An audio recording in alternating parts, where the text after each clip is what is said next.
हम ही को कातिल कहेगी दुनिया, हमारा ही कत्लेआम होगा। हम ही कुएं खोदते फिरेंगे, हम ही पे पानी हराम होगा। सभापति महोदय, सन 1947 में दिल्ली की जामा मस्जिद की तारीखी सीढ़ियों पर खड़े होकर के भारत रत्न मौलाना अबुल कलाम आजाद साहब ने कहा था कि मुसलमानों कहां जा रहे हो, यह है तुम्हारा मुल्क, यहां तुम्हारे आबाओ अजदाद की कब्रें हैं। उस वक्त मौलाना आजाद की ये सदाएं सुन करके लोगों ने अपने सरों की गठरियां उतार करके रख दी थी। आज उसी दिल्ली में मौजूद देश की संसद में एक बिल आया है जो हमसे उसी जामा मस्जिद की सीढ़ियों के सबूत मांगेगा, जो उन्हीं सीढ़ियों के पास अपनी कब्र में सोए हुए मौलाना आजाद को फिर से कब्र से सदा देनी पड़ेगी कि ये जो कब्र है वो मेरी कब्र है, ये किसी सरकार की जागीर नहीं है।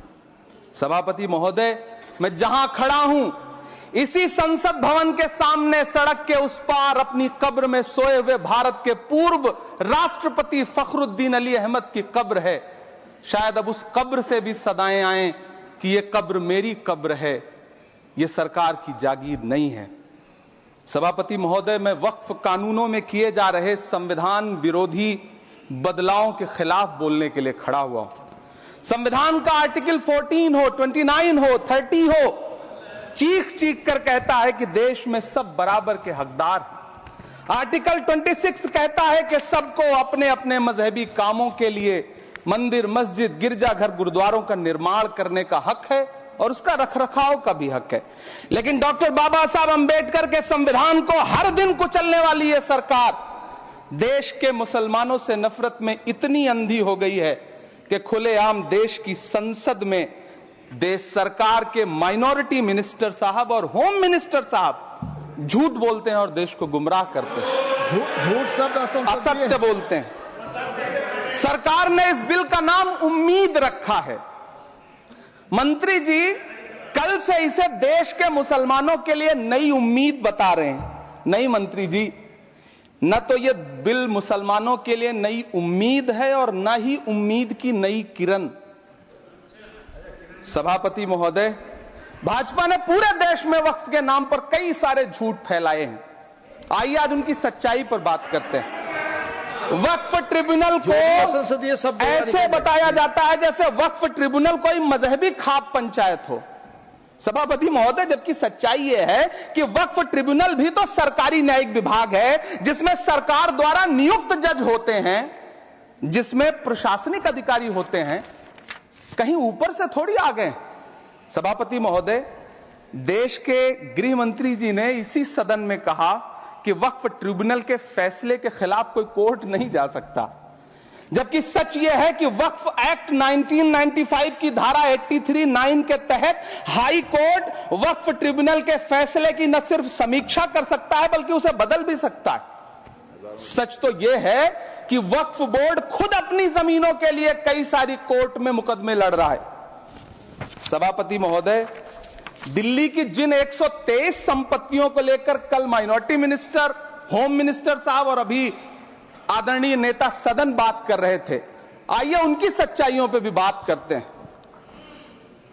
1911 में जब अंग्रेजी हुकूमत ने कोलकाता के बजाय दिल्ली को राजधानी बनाने का फैसला किया तो रायसीना हिल्स के चारों तरफ जो मुसलमानों की ढेर सारी जमीनें थी उनको एक्वायर किया गया और लुटियन को इसकी तामीर की जिम्मेदारी सौंपी गई।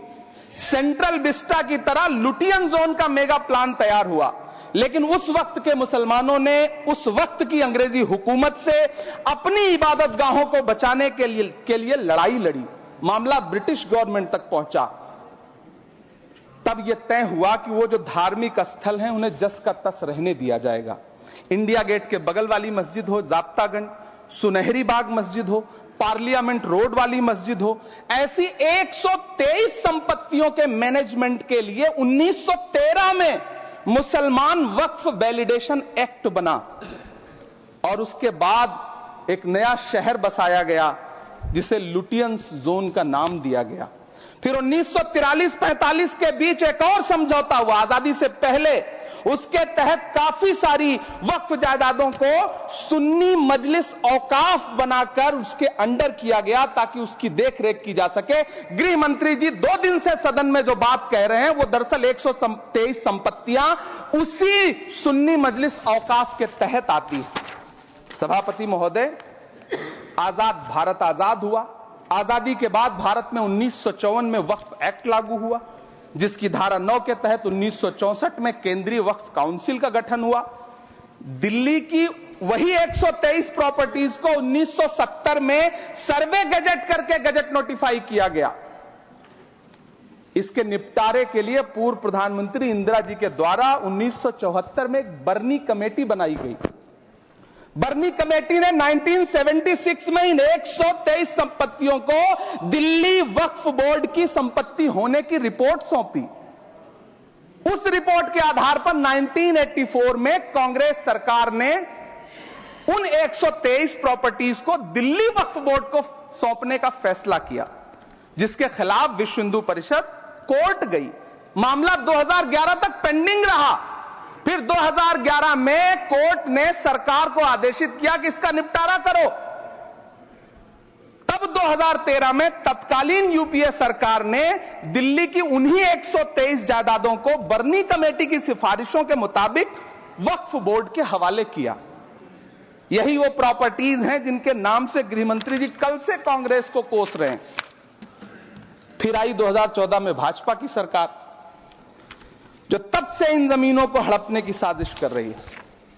जिस बिल को मुसलमानों के हुकूक की हिफाजत करने वाला बिल बताया जा रहा है, उसी को पेश करने के लिए और उस पर बात करने के लिए लोकसभा में भाजपा सरकार के पास एक भी मुस्लिम सांसद नहीं है। जिस वक्त, मैं लोकसभा कह रहा हूं, सुना करिए, जिस वक्फ बिल को मुस्लिम महिलाओं को हक दिलाने वाला बताया जा रहा है, उसे संसद में पेश करने वाली पार्टी के पास न तो राज्यसभा में, न लोकसभा में, न देश की किसी विधानसभा में एक भी मुस्लिम महिला सदस्य नहीं।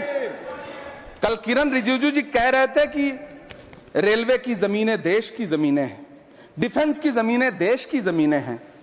हां मंत्री जी, हैं, बिल्कुल हैं। ये जो वक्फ की जमीनें हैं, ये हमारे पुरखों ने धार्मिक कामों के लिए डोनेट किया है।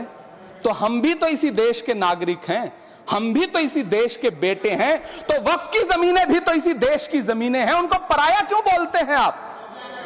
सभापति महोदय, अशफाकुल्लाह खान जब फैजाबाद की जेल में फांसी के फंदे पर झूल रहे थे, तो इसी देश की जमीन के लिए झूल रहे थे ना। सभापति महोदय, अंडमान की जेल में काला पानी की सजा काटकर अपनी जान देने वाले मौलाना फजले हक खैराबादी हो या शेर खान अफरीदी हो, वो भी तो इसी जमीन के लिए अपनी जान दे रहे थे ना। सभापति महोदय, पाकिस्तान के खिलाफ लड़ते हुए अपनी जान देने वाले महावीर चक्र विजेता ब्रिगेडियर उस्मान हो या पाकिस्तान के पैटर्न टैंक उड़ाने वाला परमवीर चक्र विजेता वीर अब्दुल हमीद हो, वो भी तो इसी जमीन के लिए अपनी जान दे रहा था ना।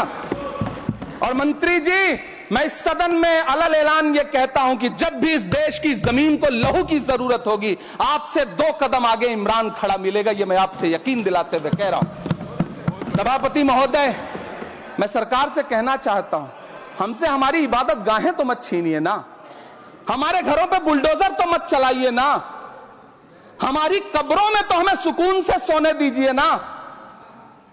सभापति महोदय, माइनॉरिटी मिनिस्ट्री का बजट कट करके, मुस्लिम बच्चों की स्कॉलरशिप बंद करके अब सरकार कह रही है कि हम वक्फ की आमदनी से गरीब मुसलमानों का भला करेंगे।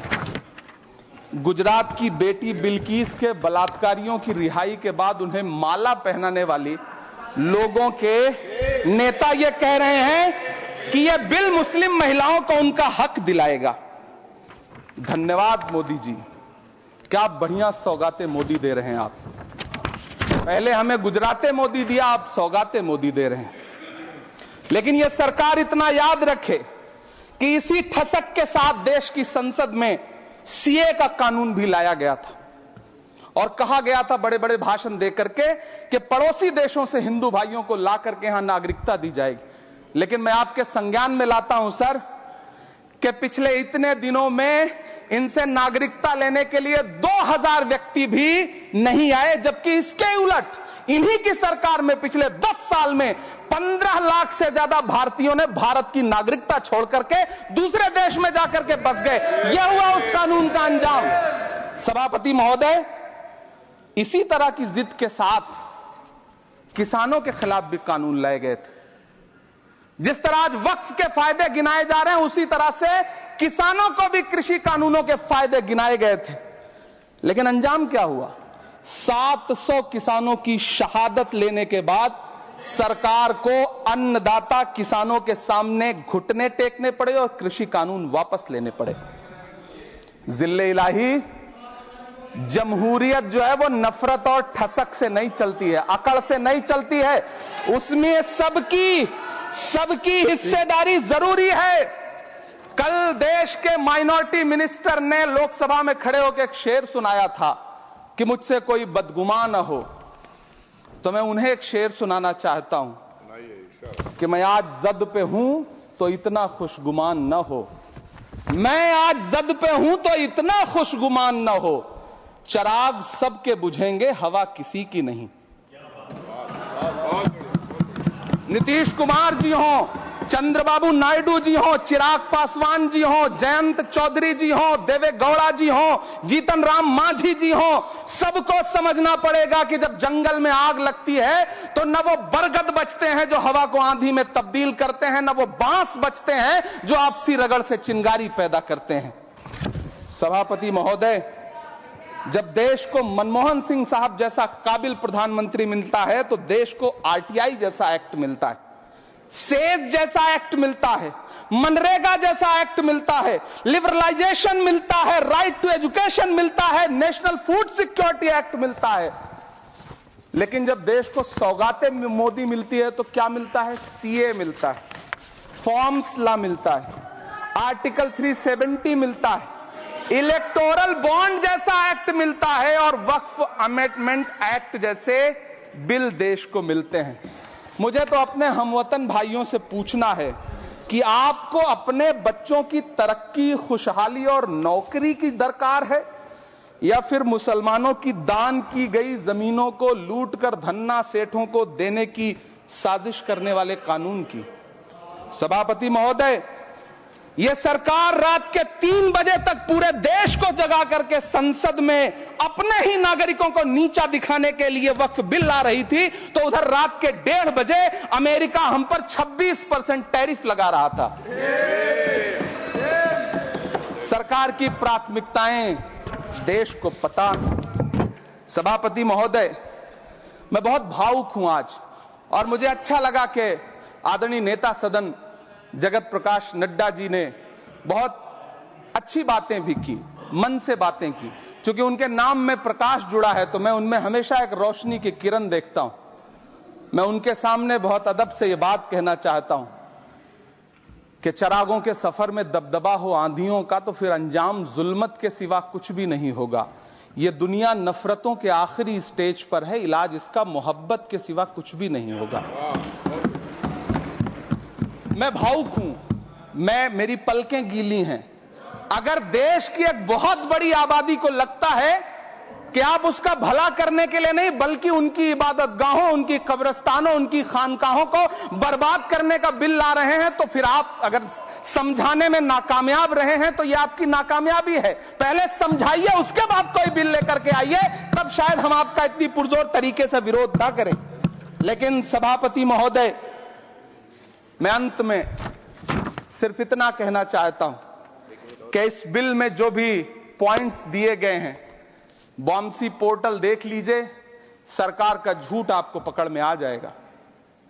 हम डरे नहीं हैं, हम सिर्फ सरकार से अपील कर रहे हैं कि हमें अपना समझिए। हम आपके अपने हैं, इस देश के नागरिक हैं और आप ताकत में हैं। संख्या बल के आधार पर बिल हो सकता है आप पास करा ले, लेकिन आपको यह बात समझनी पड़ेगी कि हम तो वो तारीख हैं, जहनों में रहना है जिसे कागजी पुर्जे नहीं जो फाड़ डाले जाएंगे। जिस जमीन पर मैं खड़ा हूं यह मेरी पहचान है। आप आंधी हैं तो क्या मुझको उड़ा ले जाएंगे? आपको यह बात समझनी पड़ेगी। आपको अगर इतना विपक्ष की तरफ से पहले जेपीसी में इतने सारे पॉइंट्स आए और उसके बाद कल से लोकसभा में और राज्यसभा में सुझाव आप सुनने को तैयार नहीं है, लोगों की शंका को दूर करने के बारे में आप बिल्कुल सोच नहीं रहे, बस आप कह रहे हैं यह बिल उम्मीद की नई किरण है। नहीं साहब, इसे भले किरण जी लेके आए हैं, लेकिन ये उम्मीद की नहीं बल्कि नाउम्मीदी की किरण है। और इस देश की एक बहुत बड़ी आबादी इस बात से खदशे में है, शक में है कि आप सीधे उनकी जमीनों को लूट करके धन्ना सेठों को बेचना चाहते हैं। मेरी अब भी आपसे अपील है कि इस बिल को वापस लीजिए। यह बिल कहीं से आपके अपने नागरिकों के लिए अच्छा नहीं है। यह बिल सिर्फ इस देश के मुसलमानों को नीचा दिखाने का और अपने एक ऐसे मतदाता वर्ग को खुश करने का बिल है जिनको इस बिल के पास हो जाने से कुछ मिलेगा भी नहीं। लेकिन आप एक नैरेटिव देना चाहते हैं, एक मैसेज देना चाहते हैं। मेरी आपसे अपील है कि कृपया ये जो सबका साथ सबका विकास का नारा है, इस नारे को रत्ती भर तो चरित्रार्थ कर दीजिए। बहुत बहुत धन्यवाद।